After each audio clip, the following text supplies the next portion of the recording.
نبي بعده اللهم علمنا ما ينفعنا وانفعنا بما علمتنا وزدنا علما رب اشرح لي صدري ويسر لي أمري واحلل عقدة من لساني يفقه قولي. Ikhwati arsyadani arsyadakumullah rahimanallahu wa iyyakum. Alhamdulillah, kita haturkan puji dan syukur atas kehadirat Allah Subhanahu wa taala yang senantiasa memberikan kepada kita limpahan rahmat dan karunia-Nya. Dan di antara nikmat yang perlu kita syukuri pada Allah Subhanahu wa taala dan terus kita rawat yaitu nikmatul iman, ya. Yang mana ini para ulama mengatakan ini adalah sayyidu ni'matil akhirah, penghulunya kenikmatan akhirat. Kalau penghulunya atau sayyidu ni'matid dunya itu adalah nikmatus shihah. Ya.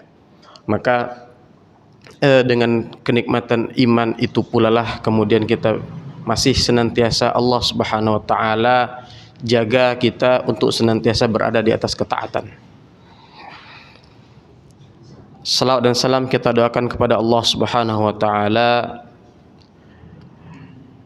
Nabi kita Nabi Muhammad sallallahu alaihi wasallam. Nabi yang ketika cobaan dakwah itu semakin dahsyat kepada beliau, ketika kondisi dakwah itu semakin sempit bagi beliau, maka ketika itu pula datang paman beliau yaitu Abu Talib yang senantiasa menjadi tameng dakwah beliau. Itu karena kasihan kepada keponakannya ini, Abu Talib itu berkata, ya, wahai Muhammad, meminta Nabi Muhammad untuk berhenti menyampaikan kalimat la ilaha illallah. Maka Nabi Muhammad dengan cukup tegas mengatakan kepada paman beliau yaitu Abu Talib, ya, wahai pamanku, ya, kalau seandainya mereka meletakkan matahari di tangan kananku dan meletakkan bulan di tangan kiriku, niscaya aku tidak akan pernah meninggalkan perkara ini sampai terjadi dua hal, salah satu dari dua hal. Allah sempurnakan agama ini, atau Allah wafatkan aku dalam rangka memperjuangkan agama ini. Ya, inilah bagaimana keteguhan Nabi Muhammad SAW yang sampai hari ini keteguhan beliau itu dapat kita rasakan. Ikhwati arsyadin asyadakumullah rahimanallahu wa iyyakum, jamaah salat subuh Masjid Al-Hidayah yang dirahmati Allah Subhanahu wa taala. Kalau dalam hitungan saya, kita pagi hari ini itu tanggal 9 Muharram. Ya. Tanggal 9 Muharram. Yang mana itu besok itu tanggal 10 Muharram, atau yang sering kita sebut dengan hari Asyura. Ya. Dari hari Asyura ini pula lah kalau yang orang Jawa mungkin tahu, ya, konon katanya penyebutan bulan Muharram itu di Jawa itu namanya bulan Suro. Ya. Penyebutan bulan Muharram itu di Jawa namanya bulan Suro. Ya. Dan ya, konon katanya itu diambil dari kata Asyura ini sendiri, ya. Kita tahu kalau yang orang-orang dulu di Jawa itu menyebut ain itu sulit, ya. Bahkan kami masih sering mendapati kalau di kampung-kampung daerah Jawa tersebut, imam itu kalau ngimami salat, alhamdulillahi rabbil ngalamin, ya. Terdiri dari 3 suku kata. Nah, jadi konon kisahnya seperti itu, penamaan bulan Suro itu diambil dari bulan Asyura, ya. Dan terkait dengan bulan Asyura ini, yaitu ada suatu ibadah penting yang perlu kita ketahui dan perlu kita pahami ilmunya, yaitu adalah puasa hari Asyura, ya. Yaitu puasa hari Asyura, yaitu puasa pada tanggal 10 Muharram. Yang mana bulan Muharram ini juga masih menjadi bulan haram. Ya, kalau pada kajian pada bulan yang lalu kita menyinggung bagaimana ya wa may yu'azzim sya'airallah atau wa may yu'azzim hurumatillah, ya barang siapa yang mengagungkan ya hurumatillah. Ya, kita membawakan kemarin perkataan Syekh Muhammad bin Shalih Al-Utsaimin dengan mengatakan bahwa hurumatillah itu terbagi menjadi 3. Hurumatillah itu yang berkaitan dengan tempat, hurumatillah yang berkaitan dengan waktu, dan hurumatillah yang kaitannya dengan larangan-larangan dan perintah. Dan yang berkaitan dengan waktu adalah apa? Adalah Ashhurul Hurum, ya, bulan-bulan yang Allah haramkan.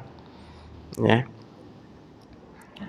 Allah menciptakan 12 bulan ya, dan kemudian dari 12 bulan itu sendiri ya Allah jadikan 4 diantaranya apa? Haram. Ya. 3 itu berurutan, yaitu Dzulqa'dah, Dzulhijjah dan Muharram. Ya. Kemudian yang 1 itu terpisah, yaitu bulan Rajab. Dan kita hari ini masih berada di bulan haram, yaitu bulan Muharram, yang mana adalah ya, kalau dalam ayat tentang bulan haram tadi ya Allah melarang fala tadzlimu fihinna anfusakum.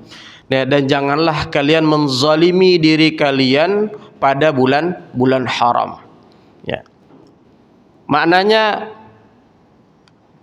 berbagai macam bentuk kezaliman terhadap diri kita, maknanya adalah berbagai macam dosa yang kita lakukan itu kalau di luar bulan haram itu tetap mendapatkan dosa. Namun ketika dilakukan di bulan haram itu dosanya akan dilipat gandakan. Ya. Sebagaimana orang ya, yang melakukan perbuatan dosa di luar tanah haram, ya, tentunya dosanya akan lebih ringan ketika dia melakukan dosa di dalam tanah haram. Ya. Maka begitu pula yang terjadi pada bulan-bulan haram. Jadi bentuk pengagungan kita terhadap bulan haram adalah bagaimana apa? Kita berupaya ya, semaksimal mungkin menghindarkan diri kita dari kemaksiatan kepada Allah Subhanahu wa taala. Dan begitu pula ya, kalau ya bentuk keadilan Allah Subhanahu wa taala, kalau di bulan haram itu dosa-dosa itu lebih besar kalau dikerjakan di bulan haram dosanya, maka apa? Maka ketaatan juga lebih besar. Ya. Allah lipat gandakan.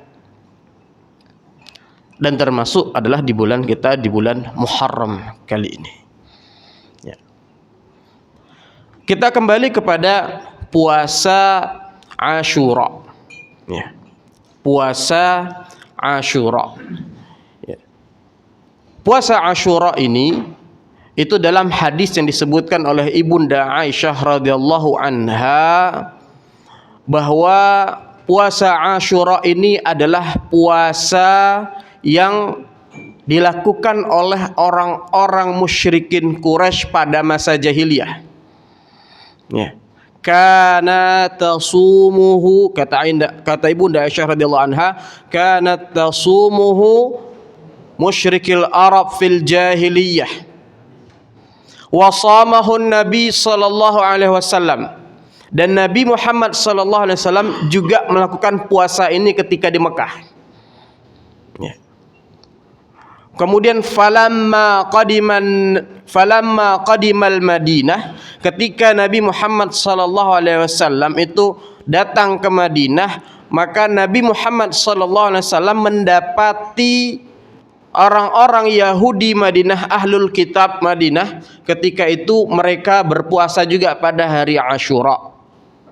Maka Nabi bertanya kepada mereka, ya, kenapa kalian berpuasa pada hari Asyura?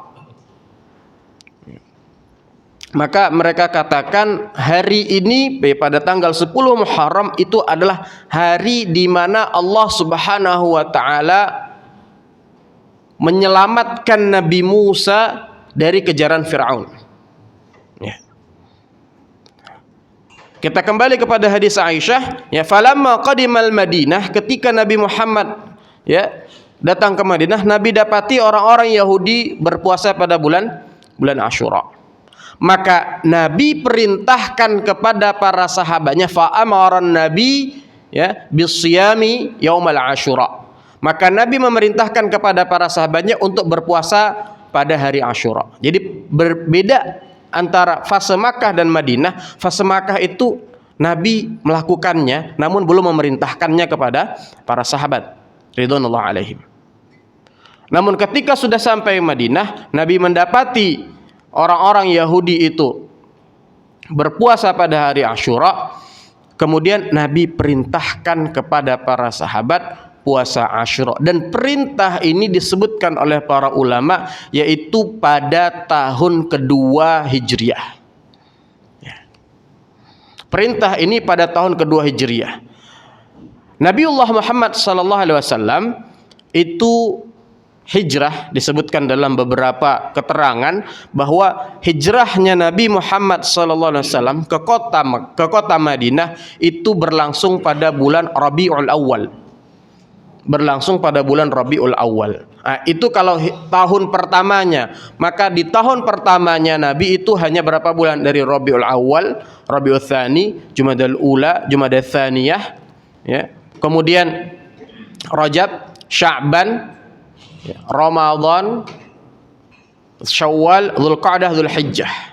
Jadi Nabi itu 10 tahun di tahun pertama, 10 bulan di tahun pertama Nabi hijrah di kota Madinah. Itu belum disyariatkan puasa Ramadan. Ya, belum juga disyariatkan zakatul fitr. Ya, zakat fitrah. Belum juga disyariatkan salat Id, baik Idul Fitri maupun Idul Adha. Itu di tahun pertama Hijriah. Maka ketika masuk tahun kedua Hijriah, ya, di bulan Muharramnya, maka dari keterangan Aisyah radhiyallahu anha tadi, hadis yang diriwayatkan oleh Aisyah radhiyallahu anha, fa amara Nabi sallallahu alaihi wasallam, Nabi memerintahkan. Jadi ada kaidah, ya, kaidah pokok, kaidah dasar dalam usul fikih, ya, al-aslu fil amri lil wujub, atau al-aslu fil amri yaqtadil wujub. Ya, hukum asal perintah. Ya, perintah. Jadi kalau kita belajar bahasa Arab itu kata kerja itu ada kata kerja masa lampau, kata kerja hari ini dan akan datang, dan kata kerja perintah. Perintah dalam bahasa Arab kalau ada dalam nas-nas wahyu itu hukum asalnya adalah apa? Hukum asalnya adalah wajib. Ya. Itu al-aslu fil amri lil wujub, hukum asalnya. Namun nanti ada kalanya, di sini adalah tugasnya para ulama. Ada kalanya para ulama dalam satu perkara itu ini ada perintahnya. Ya. Kemudian apa? Kok kemudian Nabi melakukan misalnya. Kok kemudian Nabi meninggalkan misalnya. Oh, berarti ini para ulama mengatakan, oh, berarti ini tanda bahwa perintahnya bukan untuk wajib. Bukan bermakna wajib, tapi apa? Bermakna sunnah. Ya. Tapi hukum asalnya kalau ada perintah, ya, dalam nas-nas syar'i, dalam Al-Quran ataupun hadis, maka itu hukum asalnya adalah apa? Adalah wajib. Ya. Sampai ada dalil lain yang memalingkannya dari kewajiban. Ya. Entah itu menjadi dari yang hukum asalnya wajib menjadi sunnah, ya, atau hukum asalnya wajib menjadi mubah. Ya. Nah, ini apa namanya? Perintah, ya, dalam bahasa Arab kalau itu ada dalam nas-nas wahyu, maka hukum asalnya adalah apa? Wajib. Ya. Sebagaimana dikisahkan, jadi ada seorang sahabat perempuan yang bernama Barirah. Ya, jadi Barirah ini adalah seorang budak menikah dengan seorang budak pula. Cuman budak yang menjadi suaminya ini adalah budak yang berasal dari Habasyah. Ya, namanya Mughith. Ya. Barirah ini dimerdekakan oleh tuannya. Jadi sudah menikah, Barirah menikah dengan Mughith, ya, suami istri. Sama-sama budak. Barirah itu kemudian apa? Kemudian dibebaskan oleh tuannya. Menjadilah Barirah ini perempuan yang merdeka. Ya. Dan dalam fikih, ya, kalau perempuan dia merdeka, ya, kemudian memiliki suami seorang budak, dia kemudian boleh meminta, ya, berpisah dari suaminya. Dan ini yang dilakukan oleh Barirah. Suaminya ini yang bernama Mughith, wah, itu bersedih, amat sangat bersedih. Dia kehilangan istrinya yang sangat dia cintai. Ya, sampai kemudian Mughith ini kalau bahasa anak sekarang itu galau. Ya, keliling kota Madinah itu nangis saja. Ya. Sampai kemudian hal ini sampai kepada Nabi Muhammad sallallahu alaihi wasallam. Ya. Kenapa ini Mughith? Ditanya oleh Nabi. Oh, ini ceritanya. Maka oleh Nabi dipanggillah Barirah. Dipanggillah Barirah. Ya. Wahai Barirah, ya, sama Nabi, Barirah diminta lagi untuk kembali bersama, menikah kembali bersama Mughith. Perhatikan, Barirah mengatakan, "Atamuruni ya Rasulullah." Nah, ini apa namanya? "Atamuruni ya Rasulullah." Wahai Rasul, apakah ini perintah? Ya. Karena kalau ini perintah, ya, maka nggak ada alasan bagi Barirah untuk menolak. Ya. Kalau ini perintah, maka tidak ada alasan wajib Barirah mentaati. Namun kemudian Nabi mengatakan, innama ana ashfa'. Ya. Ini bukan sebuah perintah, namun ini hanya apa?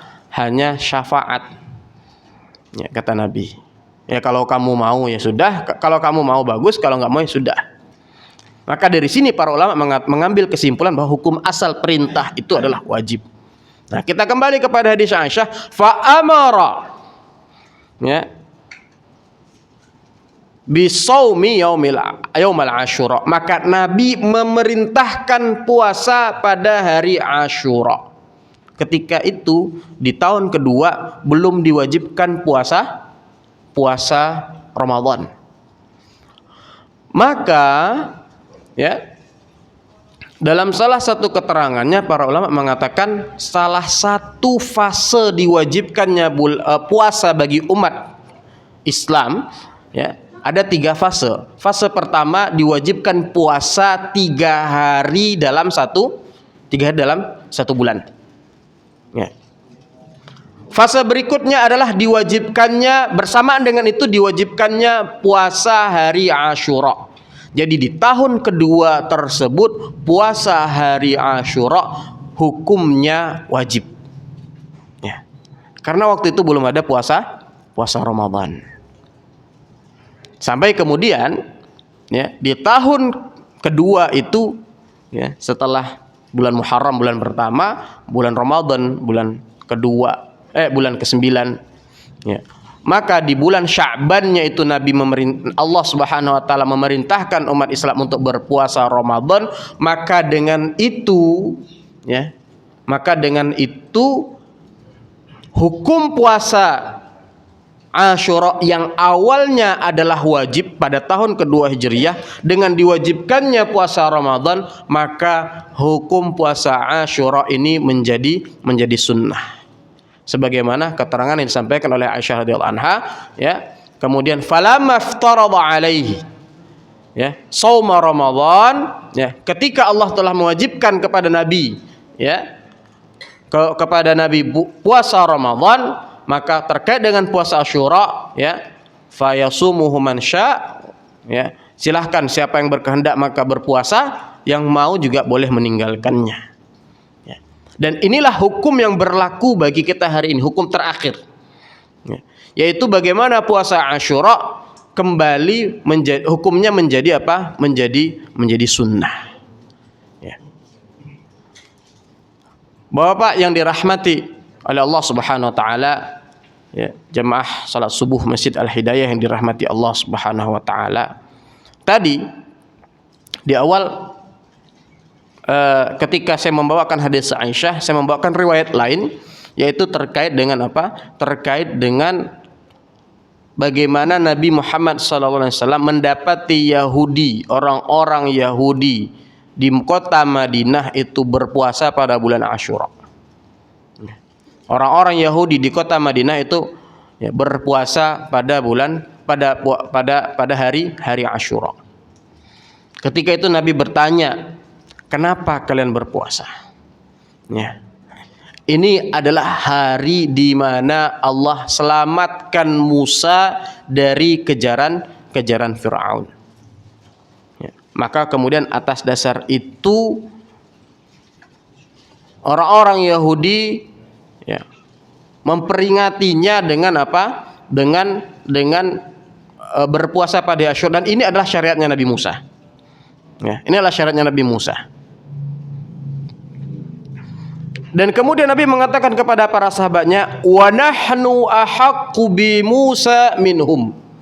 Ya, kita ya adalah orang yang paling berhak untuk mengikuti Nabi Musa, merayakan keselamatan Nabi Musa dari orang-orang Yahudi. Kenapa? Karena silsilahnya Nabi Musa, dakwahnya Nabi Musa itu nyambung kepada umat Islam daripada ke mereka yang hanya mereka nyambung secara nasab. Namun secara ajaran mereka mengkhianati ajarannya Nabi Musa alaihissalam.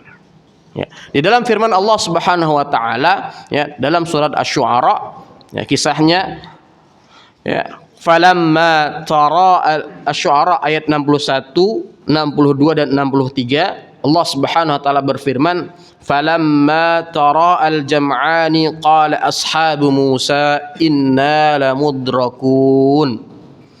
Qala kalla inna ma'i rabbi sayahdin fa auhayna ila Musa an idrib bi asaka al-hajar fanfalaqa fa kana kullu firqin kat-tawdil 'azim. Ya. Falamma tara al-jam'an, Allah Subhanahu wa taala berfirman, falamma tara al-jam'an, ketika dua kelompok saling melihat. Ya. Jadi kelompoknya Nabi Musa itu sudah dikejar oleh Fir'aun. Ya. Kelompok Nabi Musa itu sudah dikejar, pengikutnya Nabi Musa dikejar. Ya. Ini jam'un yang pertama, kelompok yang pertama. Ya. Kemudian ini mengisyaratkan akan dekatnya kejaran tentara Fir'aun terhadap apa? Terhadap Musa. Falamma tara'a. Ya, dekatnya itu diibaratkan dengan Al-Qur'an tara'a. Kedua pihak itu, kedua kelompok itu sudah saling melihat, sudah kelihatan. Qala ashabu Musa, ya, orang-orang yang mengikuti Musa mengatakan inna lamudrakun. Ya, sesungguhnya udah nih kita bakal ditangkap ini. Ya, kita akan ditangkap oleh tentara Fir'aun. Ya. Tapi Musa ya, yakin terhadap perintah Allah Subhanahu wa taala yang sejak awal beliau itu dibimbing oleh wahyu, maka Nabi Musa mengatakan kalla inna ma'i rabbi sayahdin.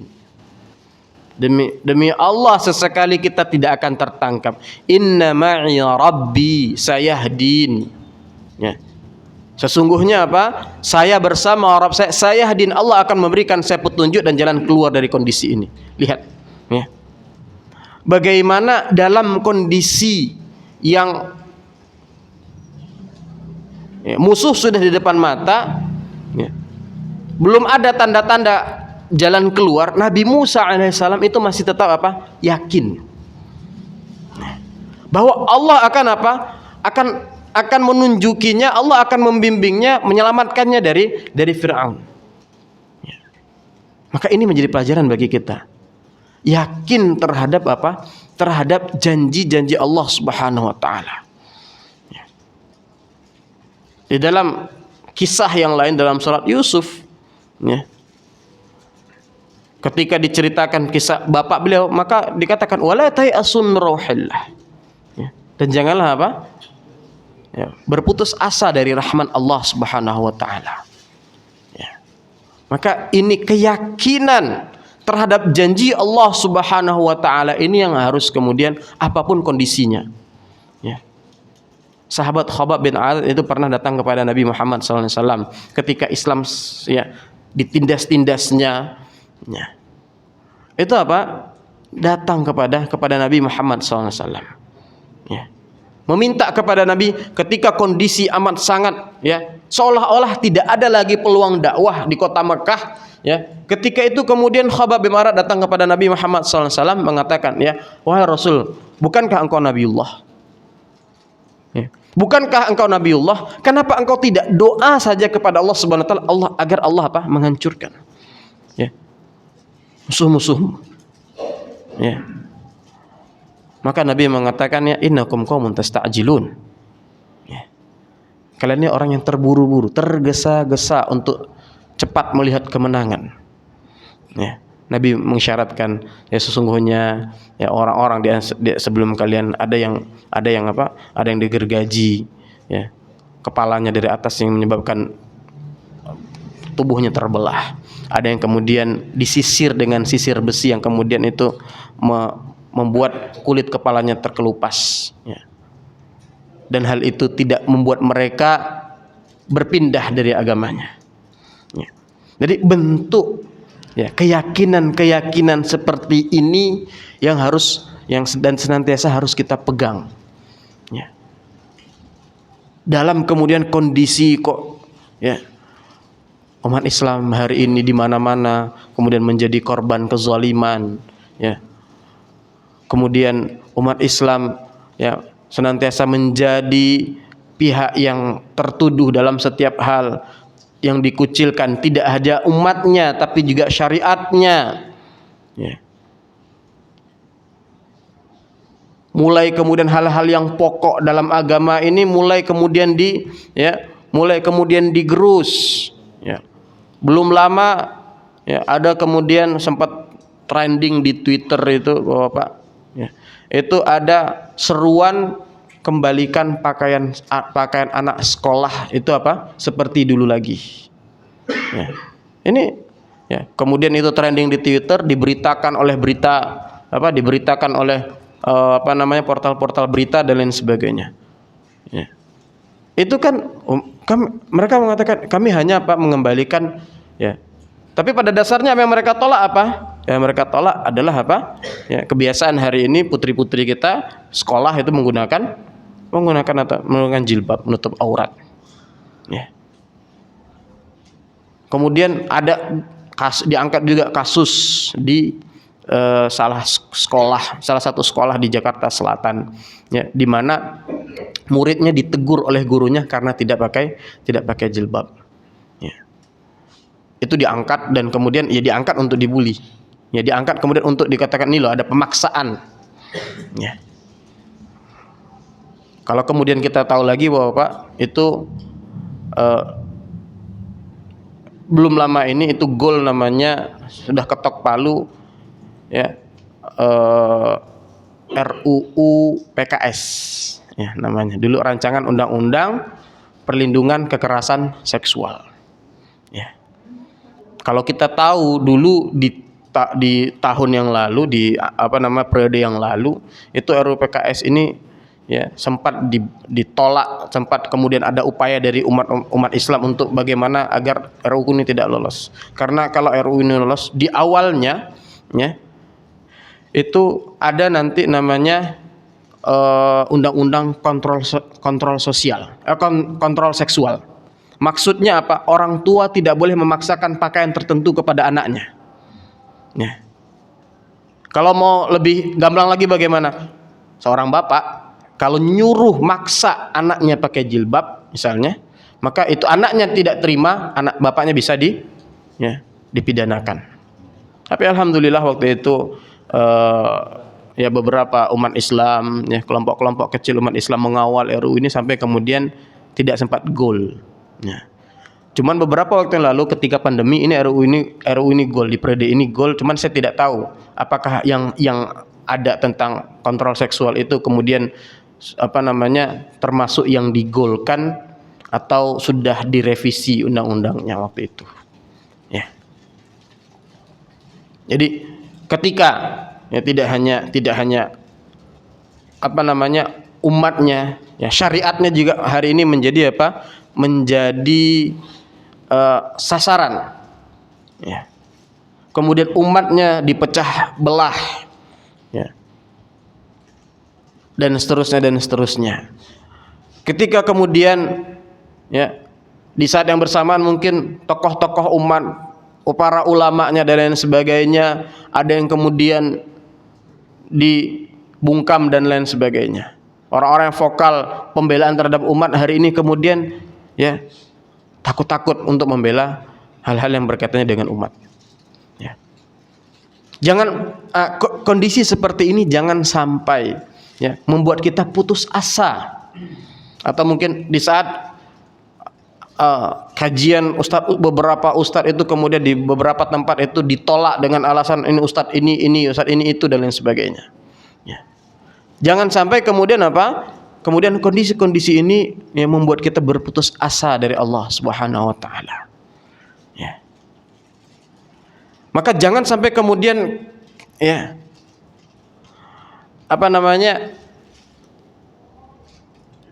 kita jangan sampai kemudian kita khawatir bahwa agama ini tidak ditolong oleh Allah Subhanahu wa taala. Ya. Tapi di antara hikmah lama dan panjangnya ujian yang Allah berikan kepada umat ini, ya, itu gunanya adalah bagaimana membersihkan saf, membersihkan ya siapa saja yang betul-betul jujur dengan keimanannya. Ya. Panjangnya masa ujian yang menimpa ya, umat ini adalah untuk itu tadi. Ya. Agar orang-orang yang selama ini mungkin menumpang ya, atau menjadi penumpang gelap perjuangan dakwah, menjadi penumpang gelap dakwah ini ya itu terbersihkan, sehingga ketika Allah memberikan kemenangan itu Allah memberikannya kepada orang-orang yang berhak, dan kita berdoa kepada Allah Subhanahu wa taala agar kita berada di sisi orang-orang tersebut. Ya. Kalau Syekh ya Albani itu mengatakan nahnu namshi ya fi tariqin ila Allah kas-sulahfah wa laysa al-matlubu minna an nasila ila al-hadaf walakinna al-matlubu an namuta 'ala at-tariq. Ya. Kita itu berjalan menuju Allah itu apa? Kas-sulahfah, seperti kura-kura, pelan. Ya. Wa laysa al-matlubu minna an nasila al-hadaf. Yang diminta bagi kita itu bukan kemudian kita sampai ke tujuan. Walakinnal matlubu minna, namun yang diminta kepada kita adalah an namuta 'ala tariq. Ya, bagaimana Allah wafatkan kita di atas jalan ini. Ya, tentunya jalan hidayah ini, ya, jalan Islam ini. Ya. Jadi dan itu bagaimana dijaga dengan dengan kita tidak boleh berputus asa ya dari Allah Subhanahu wa taala. Jangan sampai kemudian kita berhusnuzan kepada Allah Subhanahu wa taala ya sebagaimana husnuzannya orang-orang munafik bahwa Allah tidak akan Allah tidak akan membantu rasulnya. Ya, Allah tidak akan membantu agamanya. Ini suuzonnya orang-orang orang-orang munafik terhadap terhadap Allah Subhanahu wa taala. Ya. Sedangkan kita senantiasa berhusnuzan kepada Allah Subhanahu wa taala. Ya. Allah akan senantiasa membantu kita. Ya. Allah senantiasa memenangkan wal 'aqibatu lil muttaqin. Ya. Hasil akhir itu Itu untuk orang-orang yang bertakwa. Nah, hal ini harusnya membuat kita semakin yakin. Karena ini adalah sunnatullah. Ini sunnatullah yang Allah tetapkan bagi kehidupan dunia ini. Akan senantiasa ada pertempuran, pergumulan antara hak dan batil. Ya. Abu Sufyan ketika ditanya oleh Heraklius, Kaisar Romawi ketika itu, ya, itu bagaimana kondisi perang antara kalian dengan mereka? Ya. Jadi Abu Sufyan mengatakan, ya, kondisi perang kita dengan mereka tuh dualun. Dualun itu mutadawilah. Maksudnya mutadawilah itu apa? Kadang kami yang menang, kadang mereka yang menang. Ya. Seperti itu. Jadi keyakinan Nabi Musa alaihissalam, kalla inna ma'iya rabbi sayahdin. Pada kondisi itu amat sangat genting. Kalla inna ma'iya rabbi sayahdin. Maka kemudian Allah Subhanahu wa taala ya mewahyukan, fa auhayna ila Musa, dan kami wahyukan kepada Nabi Musa, anidrib bi'asakal bahr, ya, suruh Nabi Musa memukul ya, dengan tongkatnya itu lautan. Ini sebuah isyarat berikutnya dari Allah Subhanahu wa taala bahwa dalam upaya penegakan kalimat la ilaha illallah, dakwah la ilaha illallah di muka bumi ini, maka kita harus mengambil peran. Allah Subhanahu wa taala mungkin saja dan gampang saja untuk membelah lautan tanpa apa? Tanpa menyuruh Nabi Musa untuk memukulkan tongkatnya. Ya. Tapi Allah Subhanahu wa taala ya memerintahkan Nabi Musa untuk memukulkan tongkatnya agar apa? Memberikan pelajaran kepada kita bahwa harus ada upaya yang kita lakukan, harus ada kontribusi yang kita upayakan untuk apa? Untuk dakwah la ilaha illallah ini. Sampai kemudian Allah mendatangkan yang namanya mukjizat. Ya. Jadi istilahnya itu ada yang namanya makasib, ada yang namanya mawahib. Ya. Harus ada upaya-upaya real dalam dakwah kita. Ya. Harus ada upaya-upaya real dalam penegakan Islam kita. Ya. Yang kemudian dalam upaya-upaya real itu, ya terkadang waktu kita, ya, harus kita korbankan. Harta kita harus kita korbankan. Jiwa kita kadang juga harus kita korbankan. Untuk mengajarkan sebuah sunnatullah bahwa apa? Bahwa Allah tidak akan membantu ya orang yang kemudian hanya diam-diam saja. Ya. Dalam upaya apa? Dakwah, menegakkan la ilaha illallah ini. Ya. Menegakkan kalimat tauhid, menegakkan Islam. Maka Allah Subhanahu wa taala mungkin saja tadi membelahkan lautan tanpa menyuruh Nabi Musa untuk apa? Untuk memukulkan. Ya. Namun Allah ingin mengajarkan kepada kita bahwa ini ada sunnatullah. Harus ada upaya yang dilakukan oleh manusia. Ya. Baru kemudian apa? Kemudian Allah Subhanahu wa taala mendatangkan pertolongan. Ya. Maka tidak adalah pertolongan itu kecuali apa? Kecuali setelah ya, setelah ada berbagai macam ujian, setelah ada berbagai macam ya kondisi-kondisi sulit yang kita alami dalam menegakkan dakwah la ilaha illallah ini. Ya. Falaqa fakana kullu firqin kattaudil azim, maka laut tersebut infalaq, ya, terbelah. Fakana kullu firqin, ya, masing-masing belahan laut itu kattaudil azim, seperti gunung al-jabal, at-taud al-jabal, ya, gunung yang besar. Ya. Disebutkan dalam berbagai macam riwayat, ya. Imam At-Tabari juga menyebutkan dalam tafsirnya, Imam Ibnu Katsir juga menyebutkan dalam tafsirnya bahwa apa? Fakana kullu firqin kattaudil azim, itu dijelaskan bahwa kan Bani Israel itu terbagi menjadi 12 kelompok yang kemudian masing-masing kelompoknya Nabi Musa apa? Nabi Musa mengangkat pemimpin di antara mereka. Ya. Maka apa? Maka laut itu terbelah itu menjadi apa? Menjadi 12. Ya, 12. Jadi yang 12 jalan, ya, 12 jalan. Ya. Yang kemudian apa? Masing-masing kelompok tadi itu melalui jalan tersebut masing-masingnya. Ya. Ini dalam banyak riwayat disebutkan seperti itu. Ya, fakana kullu firqin kattaudil azim itu ya masing-masing. Jadi ini laut, ya. Kemudian di sini ada jalan. Nah, jalannya itu ada kayak lautnya. Kemudian di sini ada jalan lagi, ya, ada laut. Jadi kayak model gang-gang gitu, ada kurang lebih 12 gang di laut, ya, kanan kiri itu air. Ya. Itu dikatakan fakana kullu firqin, ya, masing-masing dari belahan-belahan laut ini tadi kataudil azim, seperti gunung yang besar. Ya, seperti gunung yang besar. Jadi 12. Ya, kalau selama ini mungkin kalau kita baca ayat ini Musa, salah satu mukjizatnya Nabi Musa membelah lautan, ya. Kadang kan yang terpikir di kita bahwa membelah lautan hanya menjadi apa? Ya, menjadi satu jalan. Namun dalam tafsir banyak keterangan, ya, itu dijelaskan bahwa itu menjadi apa? Menjadi 12 jalan. Ya, yang kemudian masing-masing dari kelompok dari Bani Israil, 12 kelompok Bani Israil itu lewat di sana. Fakana kullu firqin kataudil azim.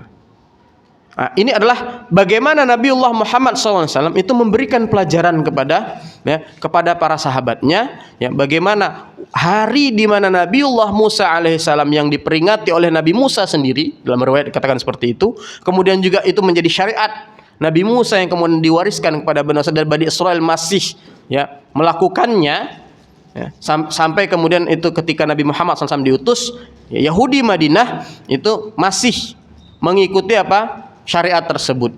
Maka Nabiullah mengatakan fanahnu, ya, kita umat Islam itu ahaqqu, ya, lebih berhak daripada Nabi Musa, ya, lebih berhak terhadap Nabi Musa daripada mereka. Ya. Jadi ini adalah bagaimana Nabiullah SAW mengajarkan, ya. Syariat apapun Nabi Musa alaihissalam, cerita-cerita yang Nabi Musa alaihissalam, ya, itu kita umat Islam lebih berhak, kecuali syariat-syariat Nabi Musa yang itu sudah dinasakh atau tidak ada pada syariat kita.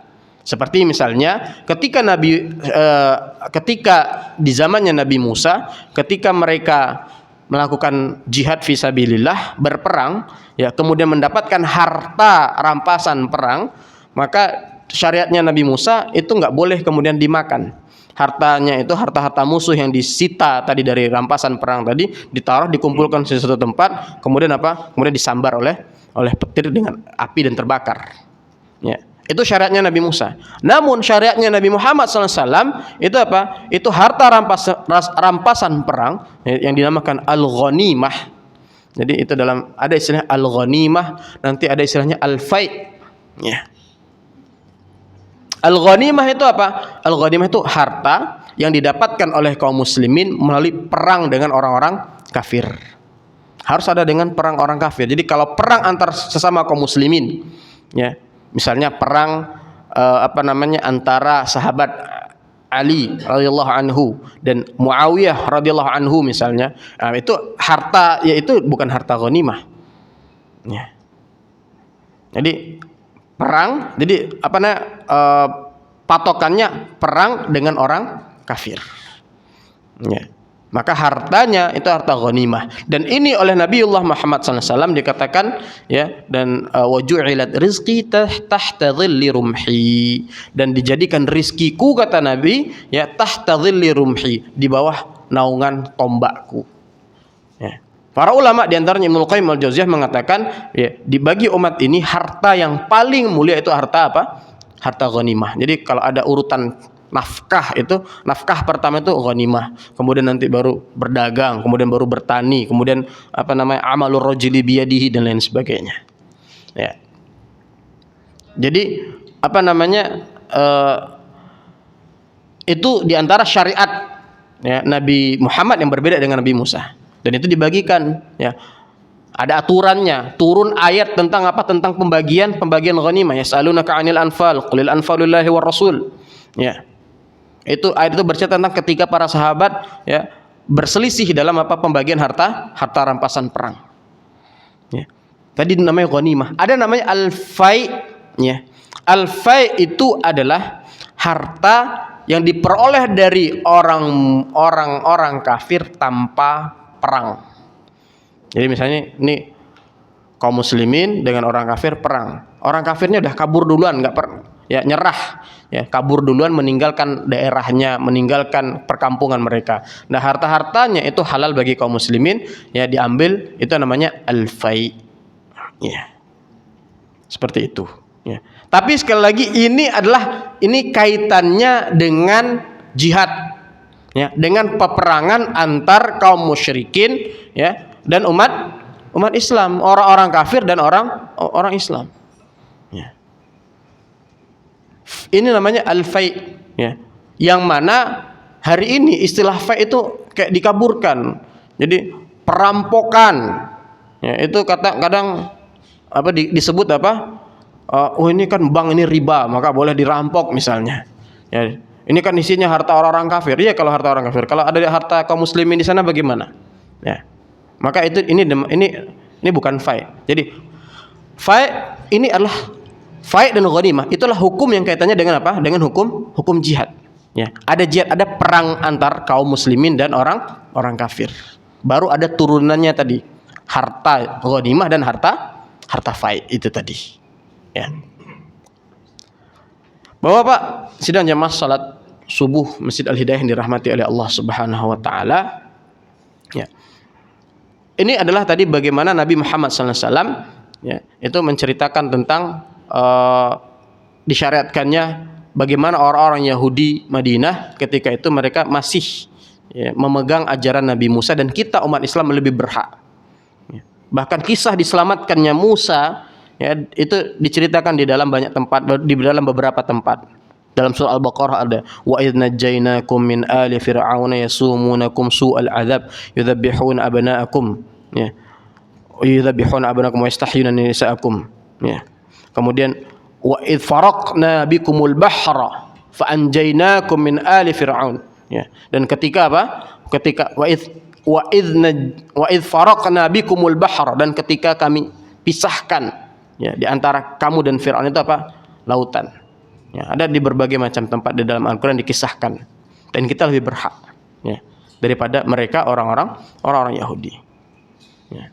Salah satu syariat Nabi Musa yang kemudian juga menjadi syariat kita adalah syariat namanya syariat qisas.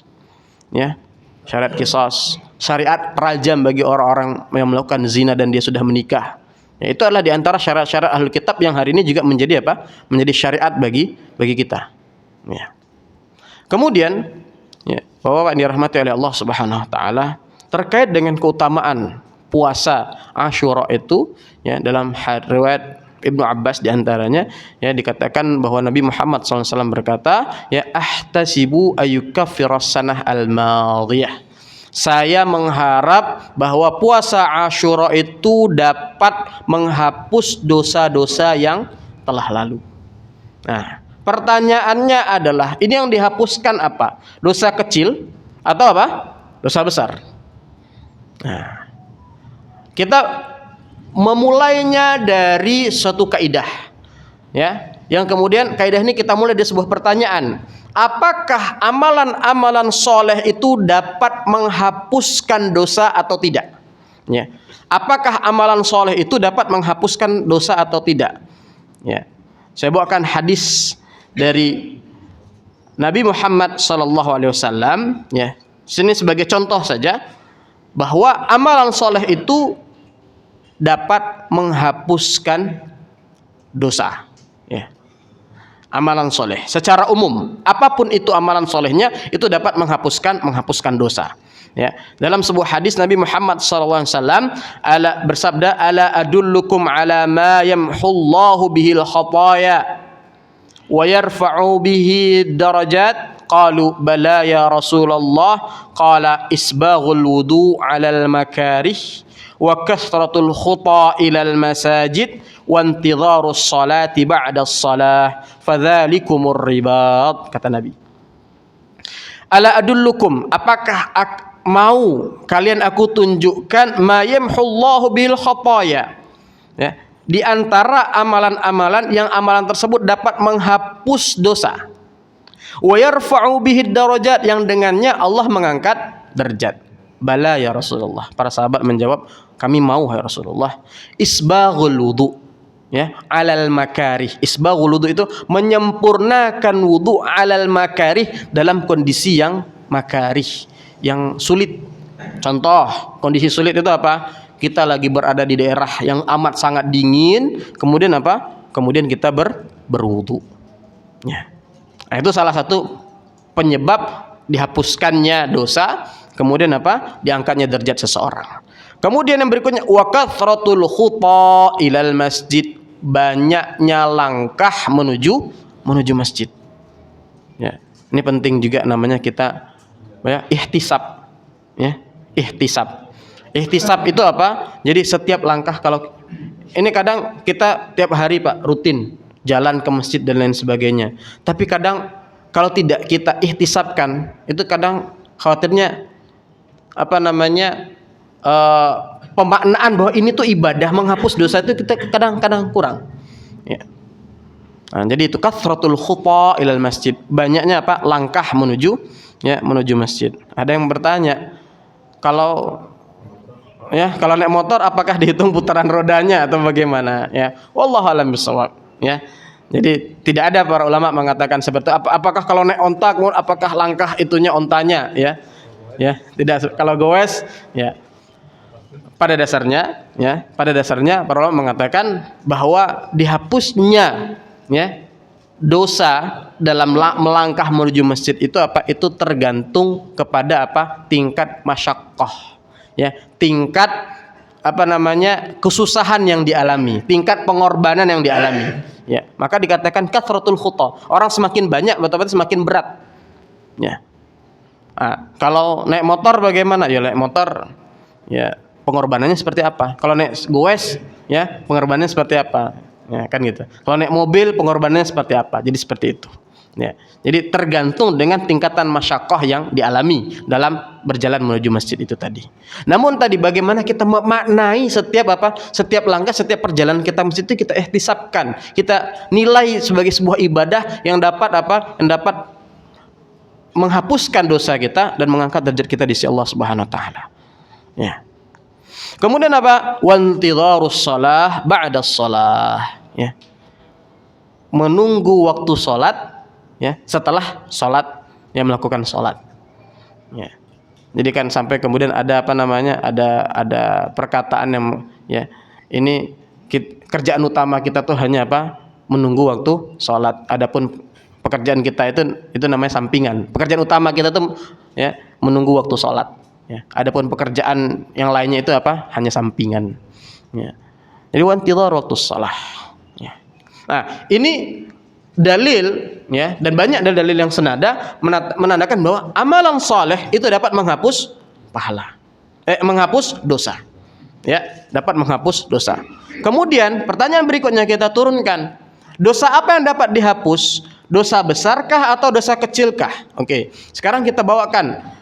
Ternyata ada hadis-hadis yang kemudian mengatakan bahwa amalan soleh itu dapat menghapus dosa kecil, sebagaimana hadis Nabi Muhammad SAW yang Nabi mengatakan as-salawatul mafruḍah wal jum'ah ila jum'ah war ramadan ila ramadan yukaffiru inijtanabat al-kabair, antara satu waktu salat dengan waktu salat lainnya, kemudian antara Jumat dengan Jumat lainnya, antar puasa Ramadan dengan puasa Ramadan lainnya.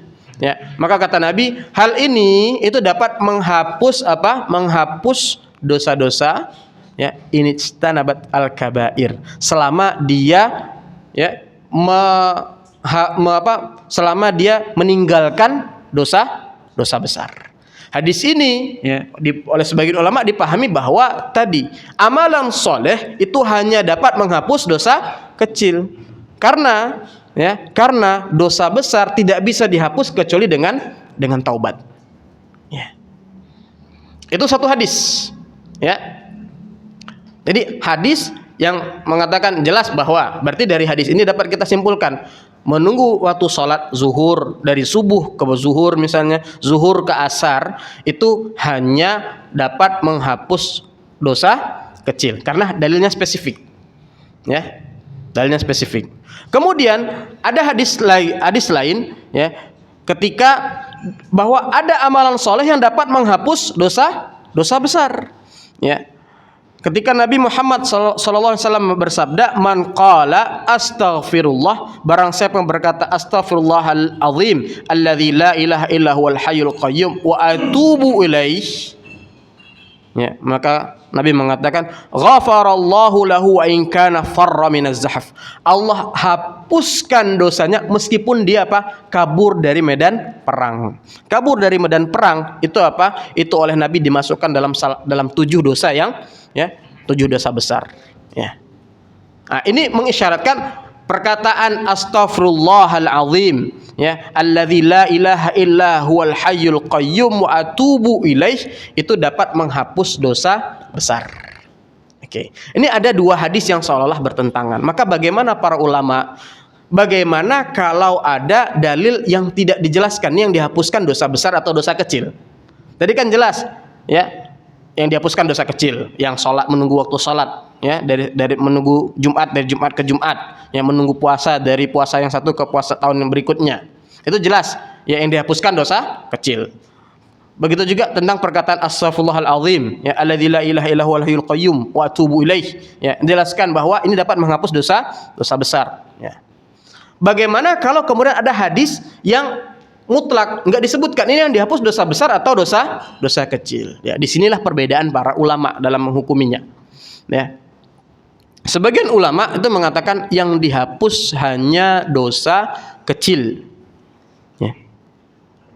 Karena dosa besar itu tidak bisa dihapus kecuali dengan, ya, dengan taubat, ya. Namun ada pendapat yang menarik dari Imam An-Nawawi rahimahullah, ya, di dalam kitab Al-Majmu', beliau mengatakan seperti ini, ya. Maka, ya, puasa Asyura itu dapat menghapus dosa kecil, ya. Dan kalau seandainya sudah tidak bersih seseorang itu dari dosa kecil, ya, seseorang tidak didapatkan lagi dosa kecil, sudah bersih dengan amalan-amalan yang lain, ya, maka puasa Asyura ini, ya, akan mencari dosa besar, ya, kemudian akan meringankan kadar dari dosa besar, ya, dan, ya, sampai bisa menggugurkan, menghilangkan dosa besar tersebut, ya. Ini pendapat yang cukup mengkompromikan dua pendekatan tadi dari Imam An-Nawawi rahimahullah, itu beliau katakan dalam Al-Majmu', ya. Jadi bahwa yang dirahmati oleh Allah Subhanahu wa taala, sidang jemaah salat salat subuh Masjid Al-Hidayah yang dirahmati Allah, maka ini terkait dengan puasa Asyura, ya. Kaitannya, ya, sekarang ada puasa Tasu'a, puasa tanggal 9 dan tanggal 10. Itu bagaimana? Ya. Hadis ini, ya, hadis tentang puasa tanggal 9 dan tanggal 10 itu adalah hadis terakhir, ya, di hayat Nabi Muhammad SAW. Jadi ketika Nabiullah Muhammad SAW berpuasa dan para sahabat itu berpuasa sunnah bulan Asyura, ya, maka di tahun terakhir Nabi itu, ya, di tahun terakhir Nabi itu para sahabat mengatakan, wahai Nabi, ini puasa hari Asyura ini diagungkan oleh orang Yahudi dan orang Nasrani, ya. Maka ini menjadi juga salah satu kaidah dalam agama kita. Banyak syariat-syariat yang Allah syariatkan itu landasannya mukhalafatul kufar, penyelisihan terhadap orang kafir, ya. Seperti, ya, hadis yang akan kita bahas sebentar lagi. Berarti misalnya memanjangkan jenggot, ya, kemudian memendekkan kumis, itu, ya, kenapa dasar pensyariatannya kata Nabi, ya, itu adalah untuk menyelisih orang-orang musyrikin Mekah ketika itu yang mereka mencukur jenggot, kemudian mereka memanjangkan kumisnya, ya. Nah, itu banyak syariat-syariat Allah Subhanahu wa taala, ya, yang landasannya itu adalah penyelisihan terhadap orang kafir, ya. Salah satunya ya, para sahabat protes, Nabi, bulan Asyura ini adalah bulan yang puasa Asyura adalah puasa yang diagungkan oleh orang Yahudi dan Nasrani. Lantas bagaimana? Ya. Maka Nabi mengatakan, ya, kalau seandainya masih ada umur tahun depan, kata Nabi, ya, maka kita akan berpuasa tanggal 9-nya. Inilah pensyariatan puasa tanggal 9 Muharram, itu puasa Tasu'a. Namun, ya, qadarullah ma syaa fa'ala, ya, wa ma lam yasha' lam yakun, bahwa Nabi itu kemudian wafat sebelum sampai tahun depan. Jadi Nabi tidak pernah berpuasa tanggal 9. Tanggal Tasu'a itu Nabi tidak pernah. Namun Nabi mengatakan dengan lisan beliau, ya, bahwa bahwa kalau ada umur tahun depan maka kita akan berpuasa tanggal 9 dan 10. Ya. Maka bagaimana tingkatannya puasa Asyura dan Tasu'a? Maka di sini para ulama, ya, mengurutkannya. Tingkatan puasa Asyura yang paling afdol adalah berpuasa tanggal 9, 10 dan 11. Ya. Berpuasa tanggal 9, 10 dan 11. Ya. Kemudian tingkatan berikutnya adalah berpuasa 9, 10 atau 10, 11. Kenapa 9, 10? Kenapa 10, 11? Bukankah dalilnya 9, 10? Ya, para ulama tidak melihat kepada redaksi hadis tapi melihat kepada sebabnya. Sebabnya apa? Penyelisihan terhadap puasa ya ahlul kitab. Maka bisa penyelisihan itu bisa dengan 9, 10, bisa dengan apa? 10, 11. Ya. 10, 11. Kemudian tingkatan berikutnya adalah ya berpuasa ya hanya tanggal 10 saja. Nah, ini urutan tingkatan keafdolan puasa apa? Puasa Asyura dan Tasu'a. Ya. Kalau puasa Asyura saja bagaimana? Dalilnya tidak makruh ya. Dalilnya apa? Dalilnya itu adalah asal dari pensyariatan puasa Asyura itu sendiri. Ya. Jadi inilah tingkatan puasa Asyura. Jadi kalau yang hari ini mungkin ini tanggal 9 ya. Ada yang niat kondangan misalnya, ada yang niat apa, biasa kalau hari Ahad kondangan ya Pak ya. Ya, itu enggak niat puasa, mungkin bisa 10, 11 nanti. Atau kalau misalnya ya minimal 10 saja, ya kan lagi bertepatan juga dengan hari Senin, ya. Dan kita berharap dengan puasa tersebut Allah hapuskan dosa-dosa kita. Kalau kemudian dosa kita terhapuskan, ya. Jadi kaidahnya begini, tubuh kita ini akan ringan mengerjakan amalan ketaatan itu ketika bebannya ringan, ya. Dan apa yang membebani jiwa kita? Membebani itu adalah dosa, ya. Itu ibarat apa? Kita kalau bawa beban itu langkah kita akan semakin berat, ya. Kita bawa beban 10 kilo, 20 kilo, semakin berat itu langkah kita akan semakin pelan. Begitu pula ketika jiwa kita membawa beban itu beban dosa, ya, maka langkah kita untuk ibadah itu juga semakin berat, ya. Maka ringankan ya dosa-dosa itu tadi dengan salah satunya dengan kita berpuasa Asyura. Semoga dengan berpuasa Asyura tadi Allah hapuskan dosa kita yang telah lalu sehingga ringan kita untuk beribadah di kemudian hari, ya. Bapak-bapak yang dirahmati oleh Allah Subhanahu wa taala, mungkin ini ya sedikit ya serba-serbi terkait dengan puasa Asyura yang ini adalah syariat dari Nabi kita Nabi Muhammad sallallahu alaihi wasallam, yang mana juga menjadi syariat Nabi Musa, yang mana kita lebih berhak daripada ahlul kitab, daripada Yahudi dan Nasrani untuk mengikuti Nabi Musa dalam syariat ini dan dalam syariat Nabi Musa secara keumuman, ya. Karena mereka adalah orang-orang yang berpaling dari ajaran Nabi Musa yang sebenarnya. Dan semoga dengan ini kita dengan mengilmui puasa Asyura ini ya, ketika kita melaksanakannya lebih ringan ya, kemudian lebih semangat ya ketika kita mengilmui ini. Dan hal yang perlu juga kita dalam berpuasa ini kita mengingat bagaimana pertolongan Allah Subhanahu wa taala terhadap Nabi Musa ketika dalam keadaan genting. Jadi berpuasa sambil kemudian kita mengingat bagaimana Allah tidak akan pernah menyia-nyiakan hambanya yang bertakwa. Inilah bagian husnuzan kita kepada Allah Subhanahu wa taala, ya. Astaghfirullahaladzim wa lisa'il muslimin wal muslimat min kulli dhanbin fastaghfiruh innahu al-ghafurur rahim. Aqulu lakum assalamualaikum warahmatullahi wabarakatuh.